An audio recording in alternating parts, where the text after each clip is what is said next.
or we are doomed to repeat the mistakes of madmen. In 1989, President George H.W. Bush did the exact same thing in Panama, Operation Just Cause. We sent in 27,000 troops, captured Manuel Noriega, also on drug trafficking charges. We threw him in a Miami prison. The media cheered then, just like they are cheering now. They called it a victory for justice. But ask a simple question. Did the flow of cocaine into the U.S. stop after Noriega was captured? No, it increased. It exploded. Because drugs are a matter of supply and demand of economics, not a matter of one individual. Arresting Noriega was just removing a competitor for the other cartels. And now with Maduro, we are repeating the exact same script. We are cutting off the head of a hydra, and 3 more heads will grow back. The crowd in Washington, the uniparty that includes both Speaker Mike Johnson and the Democrats, they all support this. Mike Johnson says this isn't nation building. It is a demand for a change of behavior. A cheap play on words.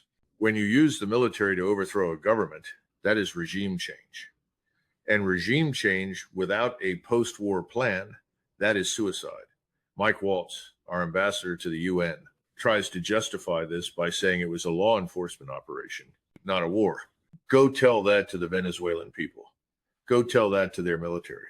If Russia sent Spetsnaz to Washington, kidnapped the U.S. president, and said this is just law enforcement, would we accept that? Of course not. We would consider it a declaration of war. The hubris of the American elite knows no bounds. They believe they are the exception, that they stand above the laws of physics and geopolitics. But reality is knocking at the door, and it is knocking with a rifle butt.